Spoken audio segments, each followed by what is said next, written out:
we have pieces of legislation that consolidated a number of reforms, and some of these pieces of legislation, specifically two, remain incredibly crucial to our understanding of land law today. The two that are most relevant today are the Law of Property Act of 1925, which we will be looking at in this lesson, and then we also have the Land Registration Act of 1925, which is something we'll examine in the next lesson. Although you should note that while we have the Land Registration Act of 1925, action should be taken to facilitate and cheapen the transfer of land. So we're talking about how we achieve the transferal of land from one party to another, and how we make that process cheaper and by extension make that process more efficient. So this involved looking at the process of purchasing estate in land and how we can do this more effectively. And this will again extend to reducing the rights of being able to, has the rights to the interests in the estate as a fee simple absolute in possession of this piece of land. And again, we will look at this more when we look at unregistered land. But this is an example of the kind of messy situations that existed before the Law of Property Act that the Law of Property Act was able to change and be able to fix and solve in a way. So one thing, third-party legal interests. The two major ones exist as easements, and we also have mortgages. These are two examples of third-party interests that are not equitable, but they are legal interests. And then for the most part, the rest of the third-party interests can only exist in equity. These include, but are not limited to, things like life estates, reversionary estates, estoppels, and this was a piece of legislation that has been updated. And so when we talk about land registration and the Land Registration Act, we're mainly focusing on the Land Registration Act of 2002, because that's when we see the most up-to-date reforms of this area of land law. So these two pieces of legislation represent a very important aspect of land law.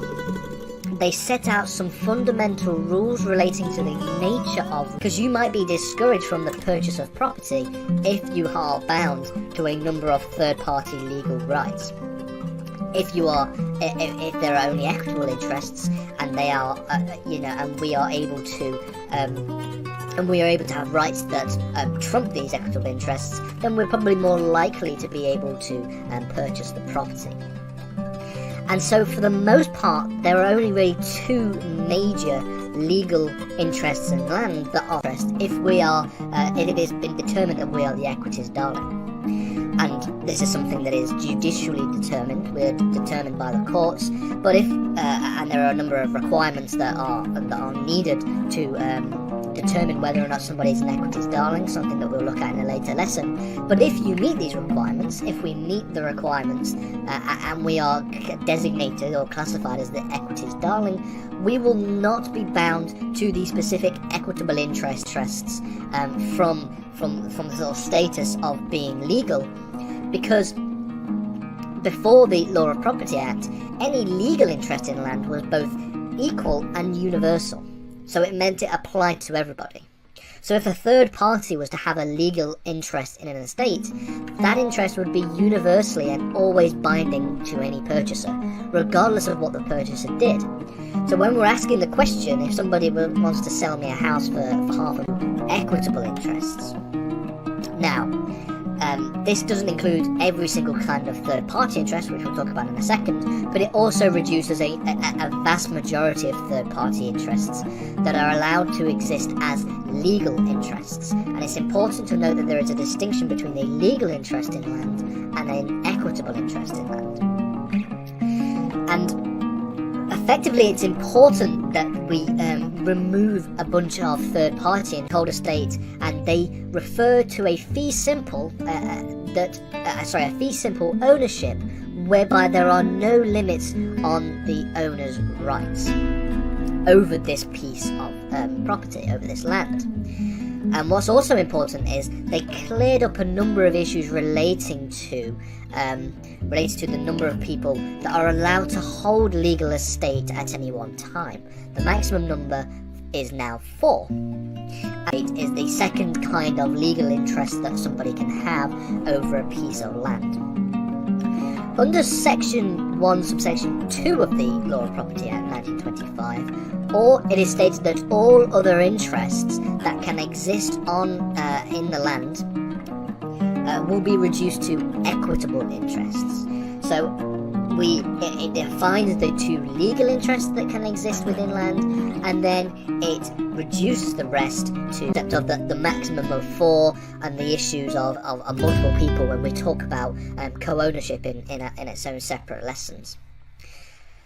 What it also did was introduce a system known as overreaching, and this is something that relates to trusts in land. So before the introduction of property legislation, of this particular property legislation, a purchaser might be bound to obligations of the benefits of an estate by way of equity. Now what we mean by this is that suppose we have a scenario where there are 3 individuals, where the first person, A, has an estate in trust. They hold this estate within trust, and the beneficiaries of the trust are B and C, these 2 different people. Now, we have a system here where, under common law, the rights of A would have. So let's talk about the reclassification of property interests.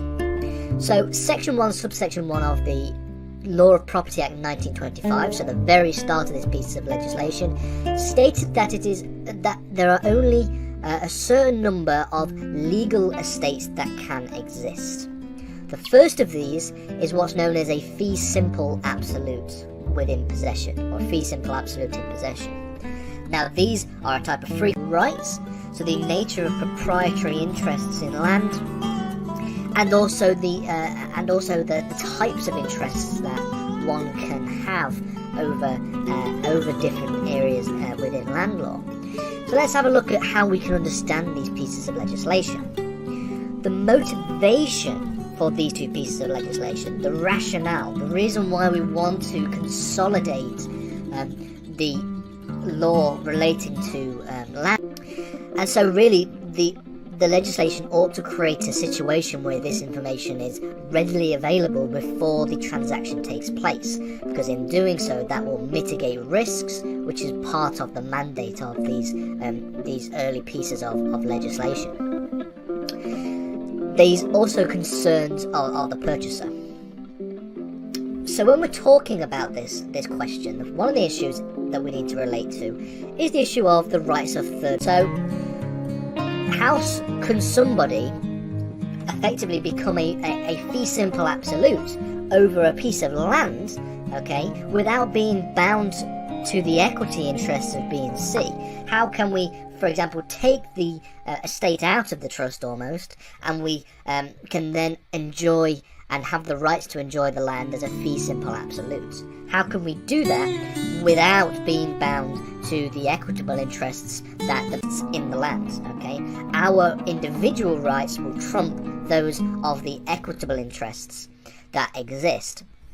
And that's why it's important that the Law of Property Act removed a bunch of third-party proprietary interests in land from the realm of the legal realm, whereby they were universally binding, and into the realm of equity, whereby if we meet the requirements of that, because if you're a purchaser who's been given notice of this estate being held in trust, then no matter what you do in the purchase of this estate, you will be bound to the beneficiaries B and C, who have equity interests in this land. They have equitable interests in this land. And this allowed for a system to be reformed, and we have the issue of overreaching. Extra costs that were added on top of the process of conveyancing before.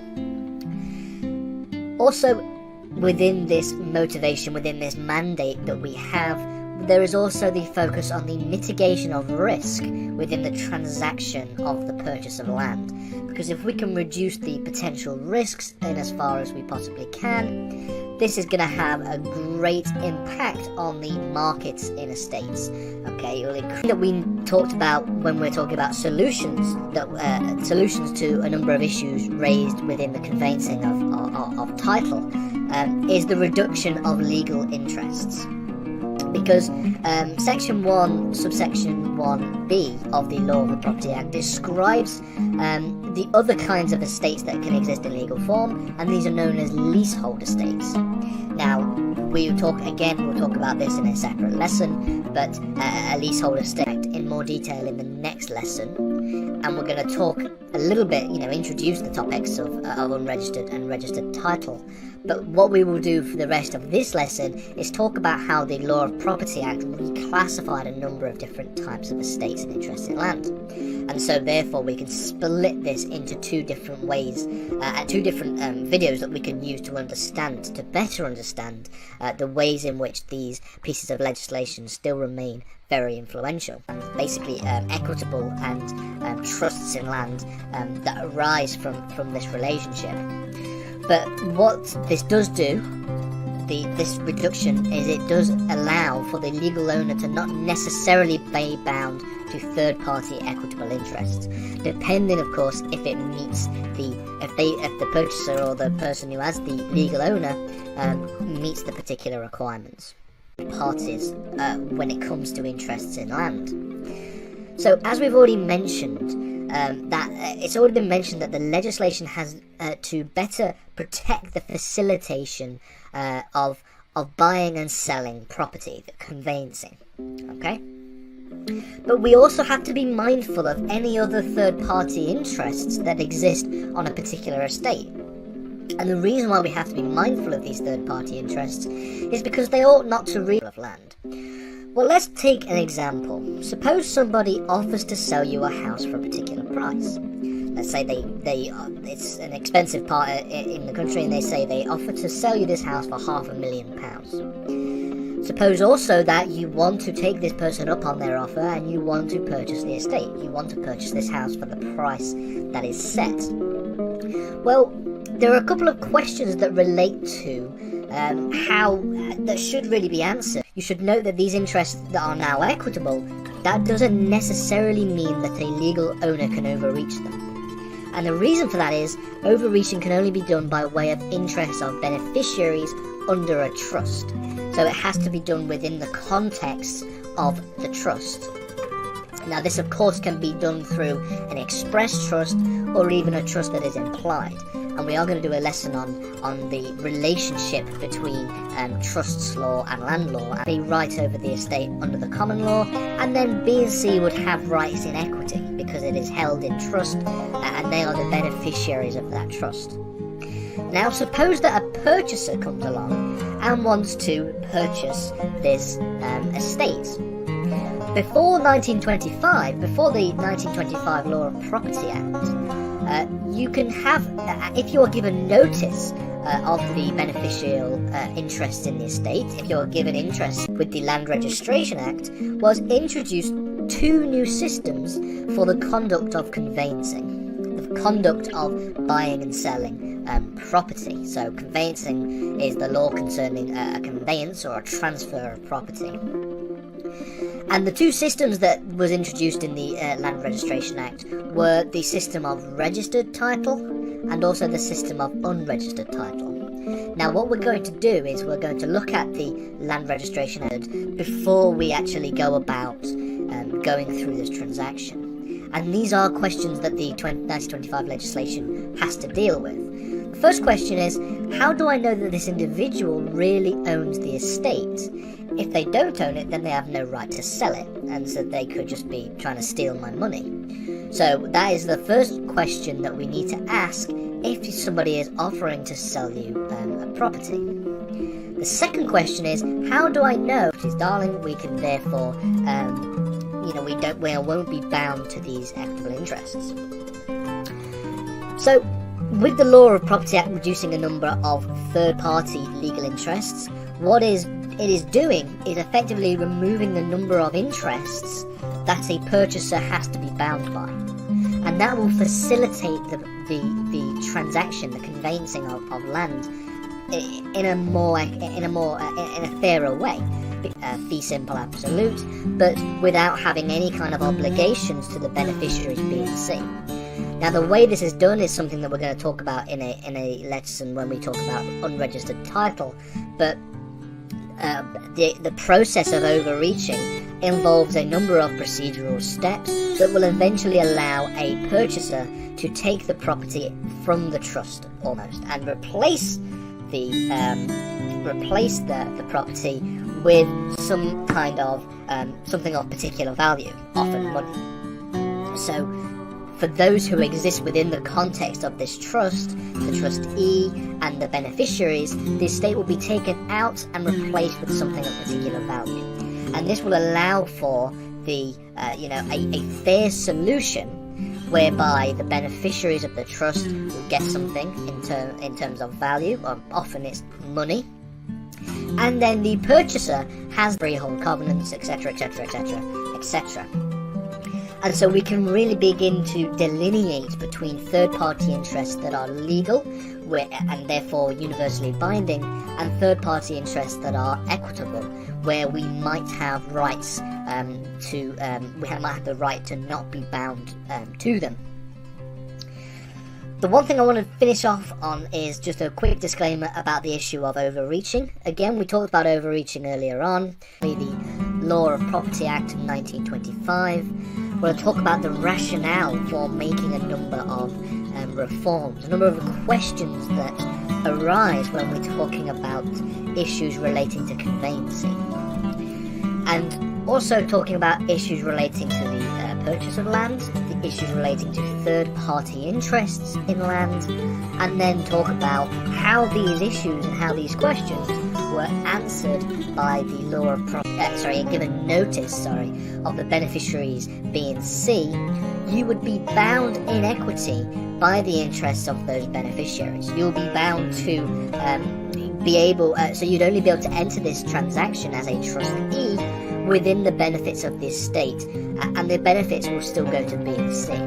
So there is no way in which we can sort of take the property out of the trust, as in a way, and this would cause a problem. Property Act 1925, what the Law of Property Act actually did to make it easier for the transferal of estates from a particular person to somebody else, the buying and selling of land. So the history of property legislation is quite interesting. Our understanding of land law today can really be traced back to this key moment in 1925 where a number of crucial reforms were made. £1 million. And my question is, what are the third-party interests that exist? If there are some third-party interests that we are unable to